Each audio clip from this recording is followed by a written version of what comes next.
Pertamanya mula-mula saya turun dakwah, betul-betul turun ke medan, dan orang kamera pun datang lah untuk shoot saya punya ceramah. Mula-mula tak selesa juga, sebab saya dulu ceramah di Jordan tak ada orang rakam, tak ada live stream. Tapi tengok bila datang kuliah di KL ni 2-3 kamera datang. Mula-mula tu rasa macam rasa goyang juga lah. Tapi lama kelamaan tu nampak macam orang boleh terima. Cumanya tomahan tu ada lah.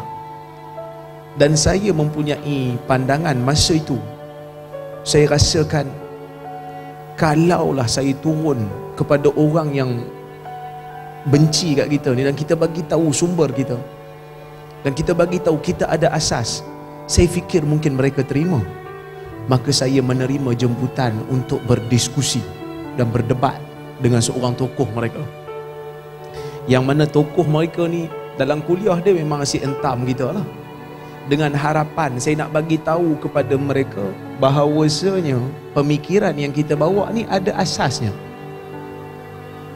So dalam debat tu berlangsung pada bulan 11 tahun lepas, dan mungkin tuan-tuan pun tahulah, saya bawa semua rujukan-rujukan saya. Saya bawa pandangan-pandangan ulama yang kita berpaut dengan dia, walaupun dia tak bawa apa pun, melainkan hanya bawa definisi saja, dan kita pun tak jelas pendirian dia dalam masalah yang kita bincangkan. Tapi akhirnya saya dapati sebenarnya mereka menentang kita bukan kerana mereka rasa kita tidak ada asas pun, tetapi mereka menentang kita kerana mungkin kita akan menyebabkan kedudukan mereka terganggu. Saya fikir macam tu. Kerana kalau nakkan asas, kita bagi dah, dengan nama kitab, dengan dalil. Kalau mereka nak berlapang dada, sepatutnya boleh, kerana kita juga ada asas. Saya nak buktikan kepada mereka, ni kami punya pegangan, ni kami punya sumber, ini kami punya rujukan. Sepatutnya kalau kamu nak berlapang dada, boleh untuk berlapang dada. Tapi apa yang berlaku selepas daripada itu, tekanan makin hebat. Kerana saya menyangkakan saya turun itu dengan niat yang kita kata niat untuk nak takrib, nak cari titik persamaan. Seperti mana Nabi pernah sebut kepada Heraklius dalam surat dia, dengan ayat Quran Nabi bagi, ta'alau ila kalimatin sawa'in bainana wa bainakum. Kita duduk sekali untuk kita bertemu di satu titik bersamaan. Kamu sayang Nabi, kami sayang Nabi. Di mana kita boleh duduk sekali? Dan ini kami punya asas. Tapi rupanya tak. Tekanan makin kuat. Walaupun kita dah berjaya menyebutkan sumber, tetapi mereka cuba untuk melakukan character assassination. Mereka putar belik kenyataan kita. Yang saya tak boleh terima, tuan-tuan, yang saya tak boleh terima tu bila saya keluarkan satu kenyataan yang memang tak ada masalah pun. Bila saya kata di akhirat Tuhan tidak akan persoalkan kamu adakah kamu bersama majoriti ataupun tidak, tetapi Tuhan akan persoalkan adakah kamu bersama kebenaran ataupun tidak. Orang yang cerdik, tuan-tuan, dia faham benda ni. Kerana kebenaran itu bukan sentiasa berada bersama majoriti. Hasan Al-Basri juga sebut benda yang sama, tapi mereka putar kenyataan saya seolah-olah nak kata saya salah juga. Mungkin dia orang tengok saya baru nak naik kot kan. Dia kata dulu kami dah terlepas Dr. Mazhar, lalu kita tangkap, tiba-tiba dia jadi lagi lama. Sekarang ni jangan tangkap, kita pukul dia supaya dia tak boleh bangun. Sebelum dia nak berdiri, baru nak duduk, baru nak bangun ni, kita ketuk dia betul-betul. Saya tak layan semua. Banyak kat saya tak layan. Kalau komen-komen bodoh ni saya tak layan. Tapi bila masuk mengatakan saya bohong dalam ilmu, ini melibatkan integriti kita. Kerana saya pensyarah universiti. Saya pensyarah universiti. Kalau integriti saya, amanah ilmu saya dipertikaikan, macam mana dengan student yang saya sedang selia tesis mereka? Maka ini bahaya. Maka sebab itu saya ambil inisiatif untuk tulis, walaupun kerja saya banyak. Dengan nak tanda kertas, marking paper semuanya, mufti lagi lah sibuk kan. Jadi bila dia melakukan character assassination, maksudnya dia membunuh karakter saya, cuba untuk membunuh. Maka saya jawab sekadar yang mampu saya jawab. Dan akhirnya saya tak mampu dah, letih dah. Saya dah letih nak jawab, kerana apa saja yang saya tulis akan ditafsir dengan cara yang salah. Tuan-tuan, bayangkan nak lawan saya seorang, terpaksa ada satu grup penyelidik. Satu grup penyelidik nak lawan saya seorang. Saya tulis satu artikel, orang lain jawab. Dia ada banyak, penulis tu ada banyak, kerana gaya bahasa dia berbeza. 2-3 orang menulis lawan saya seorang. Dan akhirnya saya rasa saya tak mampu lah. Saya kata beginilah, kalau kamu rasa betul saya menyeleweng fakta dan saya kata benda ni tak betul, kita mubahalah lah.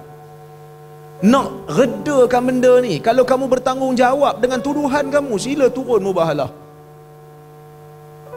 Turunlah mubahalah kalau berani. Tak berani. Tiba-tiba datang mana orang tahu, ajak mubahalah atas satu isu yang tak diputuskan.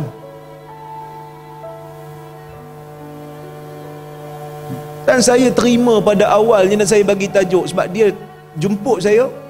Ni crop video ni, letak kat Facebook. Dia jemput saya melalui Facebook. Dia kata nak mubahalah atas isu akidah. Saya kata okey. Kalau nak mubahalah dalam isu akidah, saya pilih akidah Ibn Qayyim. Sebab dia ada paper, dia ada artikel dalam blog dia mengatakan Ibn Qayyim ni mujassimah akidah tajsim. Akidah tajsim adalah akidah kufur, mengatakan Allah sama macam makhluk, akidah kafir. Kalau kamu bertanggungjawab dengan artikel ni, tolong mubahalah. Kalau Ibn Qayyim itu tidak kafir, kamu tolong sumpah supaya Allah Ta'ala laknat kamu, kerana kamu dituduh dia kafir. Kalau dia tak kafir, minta laknat atas diri kamu. Dan aku pula sebut, kalau Ibn Qayyim itu kafir, ya Allah laknatlah aku. Kerana tak ada isu sebenarnya antara saya dengan dia. Dia nak mubahalah dengan saya pun tak tahu apa sebab. Kita kena cari clash point, kena cari titik pertembungan, baru kita boleh mubahalah. Saya cari, dan dia tolak.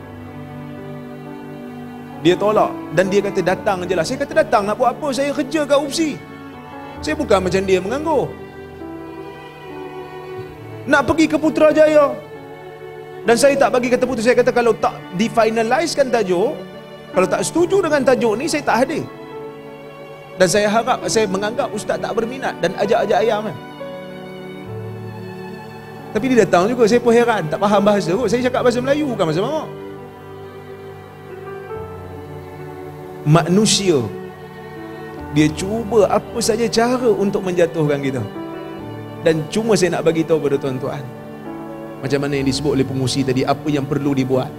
Mungkin asatizah ni dia ada platform, orang bagi dia mikrofon, orang bagi dia meja untuk dia bercakap.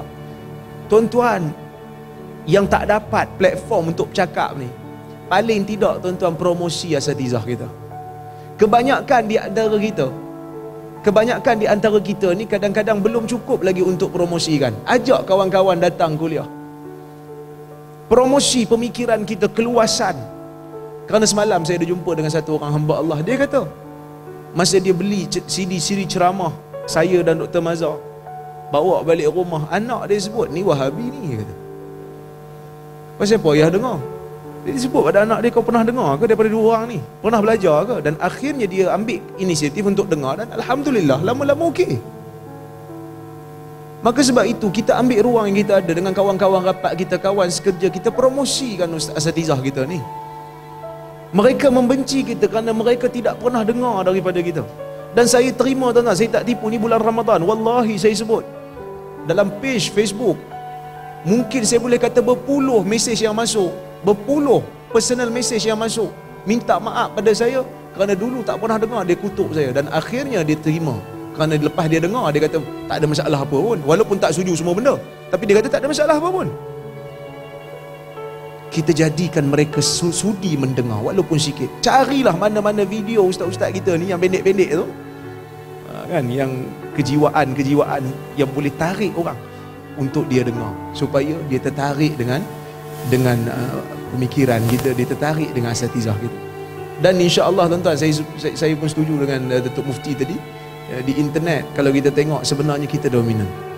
Cuma kita belum ada kuasa lah, kan. Biasalah sebab kita muda-muda belaka ni, kan. Tapi di internet kita banyak kita banyak dapat sebaran, dan kerana kita sebut benda yang mudah, kita sebut benda yang orang rasa macam oh ini Islam yang praktikal, dan kita memberikan jalan keluar pada masyarakat, dan kita promosi. Itu bukan kita hebat sangat, tapi sebab kita promosi sunnah satu syakhsiah yang hebat, iaitu Nabi SAW. Maka sebab itu kita tengok ada sebahagian orang yang tidak bersetuju dengan kita sekarang ni dah mula rasa gusar, sampai nak nilai, nak bagi tahu status hadis dalam Facebook pun tak boleh dah.